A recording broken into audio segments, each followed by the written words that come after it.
these are not bad. What about you and your daughter?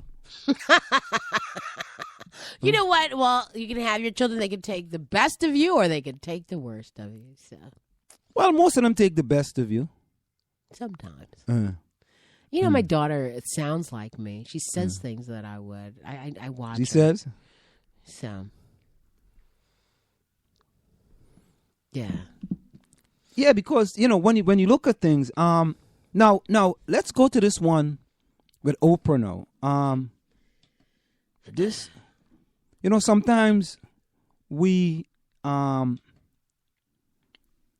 to be careful sometimes in our criticism of our own people, because sometimes we're quick to pass judgment, right? Yes. So I think, not for a person like Charles Barkley, he makes too many mistakes. He's too mistake prone. I don't even want to read about him because you No, I'm not talk reading about about him him. so much. I don't even want to know. No, I'm not. I'm not reading about him. Okay. I want to read the Oprah about. story. Let me read something. Is that something useful here? Okay? So the Oprah, I just lost the article. I'll go Oprah today. Oprah News. I don't want the website. News. Yeah, we can't have some all these pauses in between here. Okay. So you want to get the Not Oprah? highly cited or Snub Sharpton. No. It's the one where Oprah had made some comments about the protesters. Yeah, and a couple of it was all on Facebook regarding. Here we go. Protesters slam Oprah over comments that they lack leadership. This is in the Washington Post. Key organizers of the wave of recent protests over police treatment of African Americans lashed out at Oprah Winfrey Friday over comments she made to People's Magazine, criticizing their movement as leaderless. I think it's wonderful to march and to protest, and it's wonderful to see all across the country people doing it, she said in a video interview posted Thursday on the magazine website.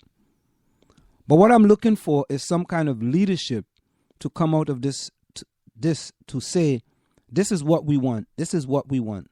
This is what has to change. And these are the steps that we need to make these things change. And this is what we are willing to do to get it. Her remarks came during an interview promoting Selma, the film she produced about the 1965 protests in Alabama after voting rights for African Americans. Her critique and the reaction to it underscored the rift that has opened between older black trailblazers and a younger crop of black activists since the police killing of Michael Brown in Ferguson, Missouri, and Eric Garner in New York City. The sentiments provoked outrage from protest organizers, most of whom are young and who have purposefully embraced a diffuse, leaderless approach. They pushed back against the insinuation that they have not articulated any demands and accused Winfrey of being out of touch and elitist in typical fashion, using Twitter to convey their anger. Here we go. At Brown Blaze. Once again, a black celebrity shows just how out of touch they are. So while at Oprah searches for an outdated leadership model, hashtag we working. Charles Wade. Because at Oprah, you have positioned yourself as a leader, and like many leaders who have failed us, you speak when it's convenient for you. Whoa, man. Go ahead, honey. Yeah. Let me repeat that one. Because yes, at Oprah, you have positioned yourself as a leader, and like many leaders who have failed us, you speak when it's conveniently for you. Charles Wade again. You have been painfully quiet at Oprah until this movie. Whoa. Ooh. Whoa. Here's Charles Wade again. Talking about leadership while eating truffles and grilled unicorn ass and shit and folks down her leading in got groceries. The nerve. Man. At Oprah. They are youth org set up and ready to roll. How about some of the black elite sit at the table with us and discuss some of our demands? Wow. Keeping it real. This is the second recent. This is the second recent clash between younger protesters and older black activists.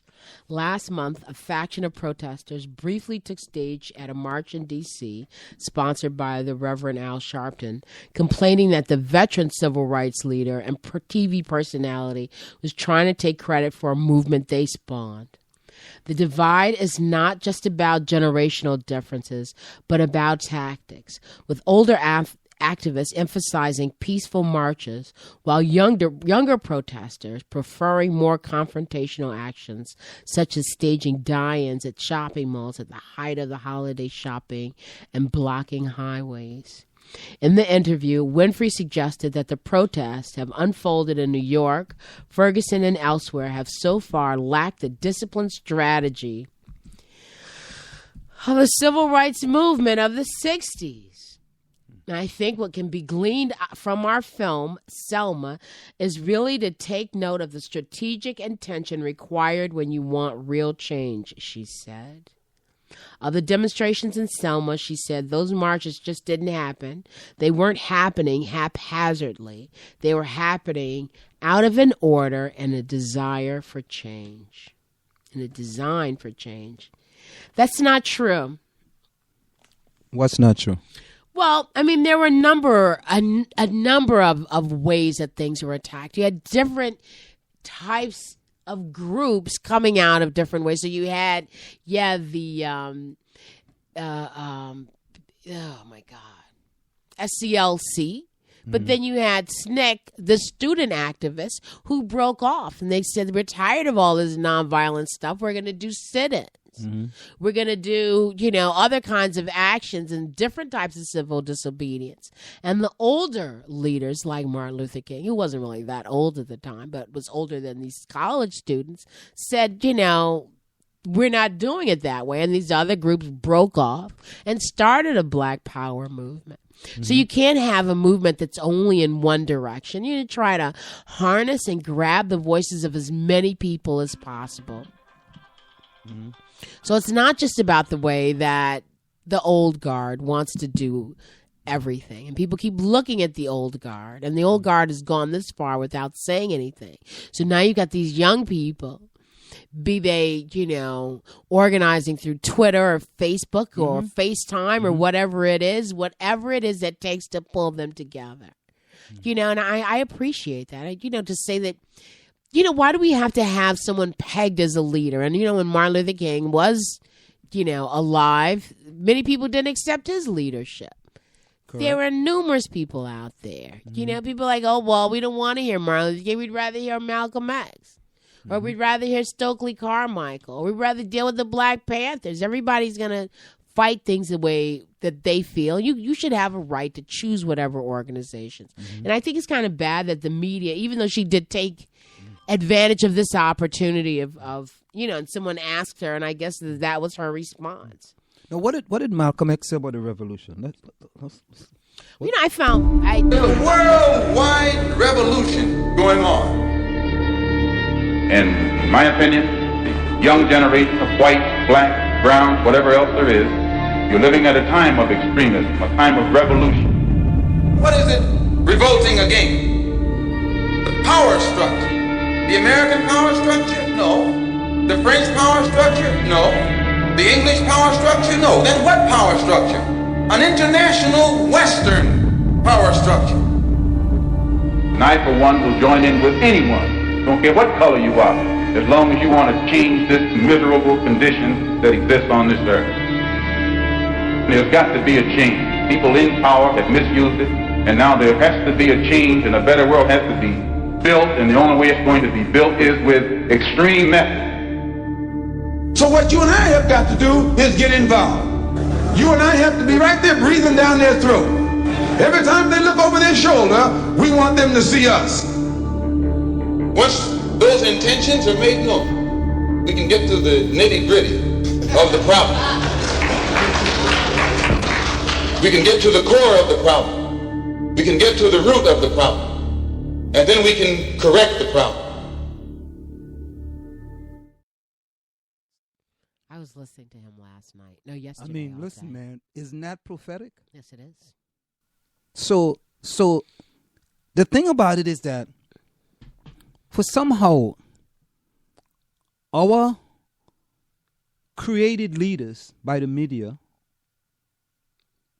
believes that I'm going to sit up in my Eiffel Tower and I'm looking down on you, Marjorie, and I'm going to tell you what I think you should do. What Oprah ought to be doing is bankrolling some of these little organizations. You know, and that's the sad part of it, in that before she bring these people in a closed door meeting, bring her to OWN. Where's OWN? Where's OWN situated? Probably in Chicago, but I'm not Okay, sure. bring them all to Chicago and have a little summit, Oprah. How about a summit? You know, rather than going on People's Magazine, or why don't you go on Ebony? Why don't you give Ebony that interview? How about that? You know, it just baffles me that our created leaders by the media could be so powerful, but sometimes they seem powerless. Maybe that's why they appear to be powerful, because they don't want to use any of that power. I mean, Oprah's a very acceptable, you know, likable, black, non-threatening, I guess in some ways, black person. Or at least on television she is. So, you know, I mean, just like, she's not going to really rock the boat. Just like Obama's not going to rock But you the know, boat. let me ask you a question. Does Oprah have a responsibility as the CEO of OWN to have diversity in OWN? That when people see the people who are at the front of an organization, that it's diversity, or it doesn't matter? I would hope she does. I don't know how diverse her organization. Do you mean when you say diversity, do you mean that she hire black people? Diversity, whatever it is. Okay, because you know she's got white people hired. If you've watched anything. However that diversity Does she have a staff that is diverse? She has a staff that's diverse. Because many times I looked at OWN and I see the staff around her and it doesn't look diverse. But I can't say it's not, because that might be just a fault of the staff. Right. So I can make an informed decision to say whether it's diverse or not. So I could just ask the question. You know, so when Oprah is trying to say that these folks are leaderless, Occupy Wall Street, they didn't have no leaders. I know, and people use that though. And man, they were powerful. But yes, they were powerful, but people still said that about them. You don't have a leader. And what that does is discredit whatever is going on. That's an effort to discredit the work that people are doing. Yeah. And they don't want to say, well, we have a leader. You know, we don't want to be hierarchical. We want to have a number of people. Everybody. We want and we don't want to do it like they did it in the 60s. You can't expect to do the same thing and get different results. You can't. And listen, I think Al Sharpton is a wonderful man. Oh, great man. But the way Al Sharpton used to do things, it's outdated. It's outdated. The new Facebook, Instagram, Twitter. By the way, I wanted to tell you about Black Twitter. Facebook, Instagram, WeChat, all that stuff. As a matter of fact, there was one group on a Sunday. They called themselves #brunch, #Black Brunch. And what they would do, they would go to some of the most famous places in Manhattan and go in, brunch, protest, and recite all the black individuals that were killed by police. That's their way of doing it. Okay? So they taking it to a different level. Listen, we don't have no leader, but we are ramping it up. We're here. Right? We are here. And to me, instead of the easiest thing for you to do is to be critical. That's the easiest thing. If you're Oprah, if you Charles Barkley. It's easy and acceptable. It's easy to be critical, especially to be very rich and black and be critical of your own people. That's easy. Easy done. Right? So to me, Oprah doesn't lose any points because I think she does other things in the community. that I may not know of. Right. But I know she does things in Africa. She has a school in Africa, and she has all that.